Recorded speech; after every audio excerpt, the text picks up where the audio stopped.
നമ്മൾ ഈ സ്കൂളിലൊക്കെ ബുള്ളീസിനെ കുറിച്ച് സംസാരിക്കാറുണ്ട്. മറ്റു കുട്ടികളെ മാനസികമായിട്ടോ ശാരീരികമായിട്ടോ ഒക്കെ ഇങ്ങനെ ആക്രമിക്കുന്ന, കളിയാക്കുന്ന ആളുകളെ പറ്റി പറയാറുണ്ട്.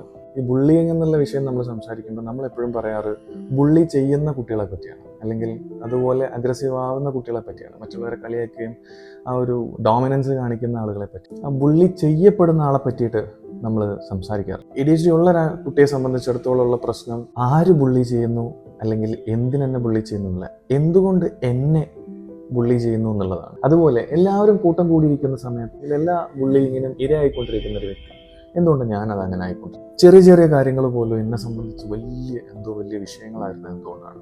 ചില സമയങ്ങളിൽ ഞാൻ ഒരുപാട് സംസാരിക്കും, ചിലപ്പോൾ കൂടുതലായിട്ട് ഇൻട്രപ്റ്റ് ചെയ്യും, ചില കാര്യങ്ങൾ ഭയങ്കര ഈസി ആയിട്ട് എക്സൈറ്റഡ് ആവും, ചില സമയത്ത് നമ്മൾ ഹേർട്ട് ആയി കഴിഞ്ഞാൽ ഭയങ്കര ഇൻറ്റൻസ് ആയിട്ട് റിയാക്ട് ചെയ്യും. ചുറ്റുമുള്ള ആളുകൾ നമ്മളെ അല്ലെങ്കിൽ ഒരു വ്യക്തിയെ നോട്ടീസ് ചെയ്യുന്ന തരത്തിൽ ADHD ഉള്ള ആളെ ഒന്ന് സ്റ്റാൻഡ് ഔട്ട് ചെയ്ത് നിൽക്കുന്നുണ്ടാവും ഏതൊരു ഗ്രൂപ്പിൽ. ചിലപ്പോൾ ആലോചിക്കുന്നതിന് മുമ്പേ സംസാരിക്കും, കോൺവെർസേഷനിലൊക്കെ പെട്ടെന്ന് ഇടപെടും, ഭയങ്കര ഇമോഷണൽ ആയിട്ടൊക്കെ റിയാക്ട് ചെയ്യും. റിയാക്ഷൻസ് ഒക്കെ ഭയങ്കര വിസിബിൾ ആൻഡ് ഓഡിബിൾ ആയിരിക്കുന്നതുകൊണ്ട് തന്നെ ആൾക്കാർ നമ്മളെ നോട്ടീസ് ചെയ്യും. ആൻഡ് അൺഫോർച്ചുനേറ്റ്ലി സ്കൂൾ എൻവയോൺമെന്റിലൊക്കെ ഒന്ന് സ്റ്റാൻഡ് ഔട്ട് ചെയ്ത് നിൽക്കുന്നവർ മിക്കപ്പോഴും ഒരു ഈസി ടാർഗറ്റാണ്. ഈ ADHD ഉള്ള ആളുകൾക്ക് ഈ ഇമോഷൻസ് ഒക്കെ ഭയങ്കര ഇൻറ്റൻസ് ആയിട്ട് ഫീൽ ചെയ്യുന്നതുകൊണ്ട് തന്നെ ആരെങ്കിലും നമ്മളെ കളിയാക്കുക, ആരെങ്കിലും ചെറുതായിട്ടൊന്ന് ബുള്ളി ചെയ്യാൻ തുടങ്ങിക്കഴിഞ്ഞാൽ we react faster, we react intense, we react emotional.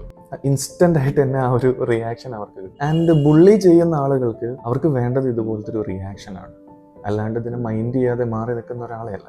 And ഈ ഒരു കാര്യം വർഷങ്ങളോളം സംഭവിച്ചുകൊണ്ടിരുന്നപ്പോൾ ഞാൻ വിചാരിച്ചിരുന്നു, അല്ലെങ്കിൽ നമ്മുടെ മൈൻഡിലുള്ള ഒരു ചിന്ത മാറാണ്, maybe I would be the problem. ഞാനായിരിക്കും ചിലപ്പോൾ ഈ ഒരു കാര്യത്തിലെ പ്രശ്നക്കാരൻ, ഞാനായിരിക്കും ആളുകൾക്ക് ഹാൻഡിൽ ചെയ്യാൻ പറ്റാത്ത തരത്തിൽ ടൂ മച്ച് ആവശ്യത്തിനും അനാവശ്യത്തിനൊക്കെ റിയാക്ട് ചെയ്യുന്ന ഒരാളായിട്ട് മാറുന്നത് മേ ബി അതുകൊണ്ടായിരിക്കാം എന്ന് വിചാരിക്കും. നമ്മൾ മനസ്സിലാക്കേണ്ട കാര്യം, ADHD ഉള്ള കുട്ടികൾ മിക്കപ്പോഴും ബുള്ളി ചെയ്യപ്പെടുന്നത് it's not because they are bad, it's because they are built in a different way that മറ്റുള്ളവർക്ക് മനസ്സിലാക്കാൻ പറ്റുന്ന തരത്തിലല്ല അവരുടെ ആക്ച്വലി ബ്രെയിൻ വയറിങ്ങും അവരുടെ ഒരു ബിൽഡും. What we need to understand is, നമ്മളിപ്പോൾ സ്കൂളിലോ മറ്റ് എൻവയോൺമെന്റിലോ ഒക്കെ ഇങ്ങനെ ബുള്ളി ചെയ്യുന്ന സിറ്റുവേഷൻസ് കാണുമ്പോൾ we should not be handling the bully, we should be handling the person or the kid who is actually being bullied.